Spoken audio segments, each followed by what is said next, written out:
I love it. It's like Chat GPT as the gesture in your brainstorming session.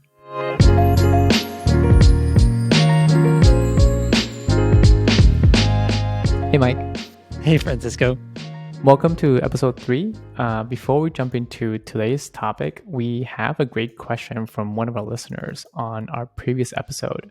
Uh, so the question is, Musrock, they said, great episode. Is there a framework for leveling or grading system for AI summary tools like this? Something like second grader all the way to PhD student. Mike, what do you think? Yeah, it's a good question. So I think of the tools that we tested in our last episode, which were all text summarization tools, not all of them had configurability to the extent that you would be able to have a framework for getting summaries from different perspectives like that. ChatGPT, though, has a really great one where you can tailor the prompt through a different perspective. So you can say, like, summarize X from the perspective or for a second grader or for a fifth grader all the way up to a PhD student, or even something more esoteric, like from the perspective of a scientist in a certain field. And it's amazing when you do that, you get a very, very different take on the same input material. Yeah, that's pretty cool. Yeah, I think that's my sense also playing with some of these tools is that there might not be specific UI that says like that gives you like drop downs on like here's like the different complexity levels that you can get back from this.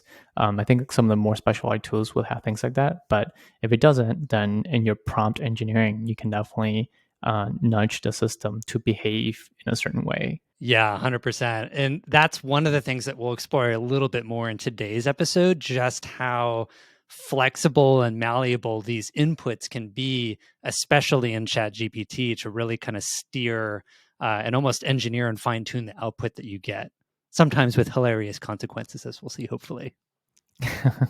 Yeah. So thank you, Musrak, for that question. We love hearing your questions and comments. So wherever you're listening this episode, you should be able to write us a comment or submit a question for future episodes. Mike, what are we talking about today? What we've done is we've cooked up a couple simple icebreaker activities that you can run if you're facilitating a workshop or any kind of creative brainstorming session. And that really only requires one person, the facilitator in this case, to have access to ChatGPT. Nice. And I think this is, I know you might have seen a lot of different use cases and people talking about Chat GPT. I think from my perspective, this is a very safe for work and also safe in the sense that you're not necessarily using it for high risk decisions yet, but you can use the systems to play around with and test and see the types of results you get back. So this is kind of like a safe sandbox to start trying these tools without necessarily relying it for your day-to-day work. 100%. As we saw in the very first episode that we did with generative AI that produces images, a use case that we talked about for that was really just kind of priming the pump, if you will, like getting some early sketchy ideas out that have the expectation almost of being refined by a human later on or being used for some kind of like, draft, not for prime time use case. And for text generative AI like this, like ChatGPT, it serves a very similar purpose in this use case, just getting ideas out there and helping people sort of feel safe to piggyback on some of the ideas that ChatGPT creates to get creative energy flowing. Cool. So what are the activities that we're doing today, Mike? The first one I'm calling the next big thing.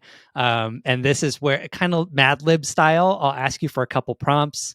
I will use those to complete a sentence and then feed that to ChatGPT. And then there's a whole host of ways that you could facilitate this. The facilitator can either read back the prompt, or you could share it with the group or nominate someone to read it for the group. To get started, give me a product or a company name. I think company name is hard, so I think I'll start with a impractical product or some sort of product. Maybe could we start with Christmas trees? Excellent. I love it. Okay. And then prompt number 2, give me a target audience. Toddlers.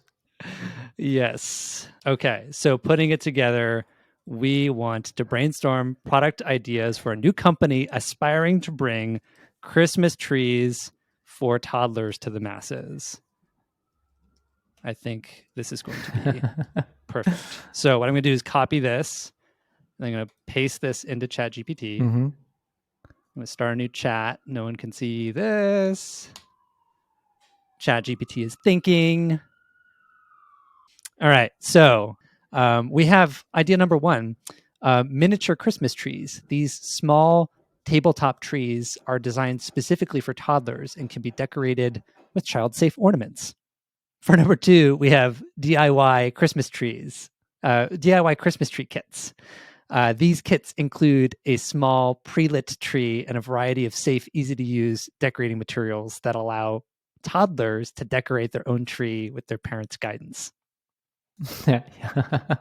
Yeah, I love this. I feel like they understand what might appeal. Like the first two, like they understand there are like certain constraints for like what a toddler is, right? So like in terms of like their size and like what they might enjoy. Um, I know there is supposed to be absurd, but they sound practical. I know, surprisingly practical. Number three, I mean, continuing this trend, we have interactive Christmas trees. These trees feature built-in lights and sound effects that respond to a child's touch, encouraging interactive play and making the tree a fun, engaging toy. I guess I can see it, but the tree, I can't imagine the tree being interactive unless you somehow personify the tree, right? Otherwise, yeah. Okay. So the last one in Christmas trees for toddlers and a mass marketed product idea, Christmas tree rentals offer a rental service for customers who want to have a Christmas tree in their home without the hassle of having to store it after the holidays. Again, this is actually, I mean, I actually think this is kind of a great idea, but not really for toddlers. I mean, I kind of want this. Right. Yeah. Not for toddlers, but it like understands like the that sort of eco sentiment in the air in the year 2023. Or at least maybe ChatGPT knows that I'm in a New York City apartment, and it's like, I know that you don't have space to store a Christmas tree. So this one's for you. I've been talking enough to ChatGPT that it probably knows a little bit about who I am at this point. Yeah. This is actually very targeted product marketing to yourself. Have you done these activities with teams, or have you used them at work in any way?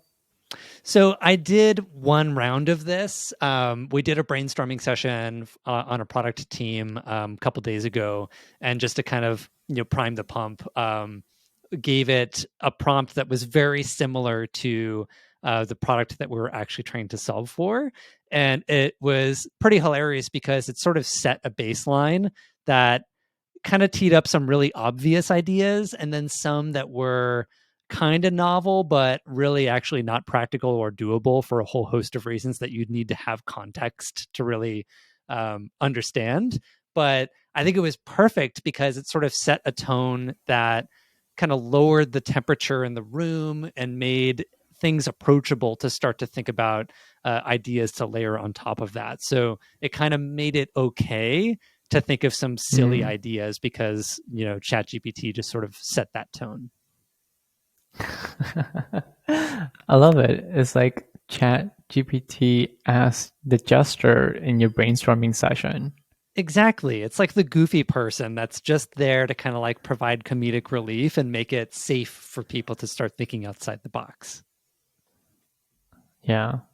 That's a great role to assign to a robot. Yeah, it works great. I love this use case for it, and it kind of I guess says something about me thinking about all the amazing things that you could do with ChatGPT, and then starting with games. Yeah. And I do like the idea that you're essentially getting to learn the system and observe it in a very low stakes way to sort of like test the boundaries of what it comes back with based on your input and prompts. Cutting edge technology doesn't always need to be used for serious things. So this was our third episode. Kept it shorter, a little bit more lighthearted and fun.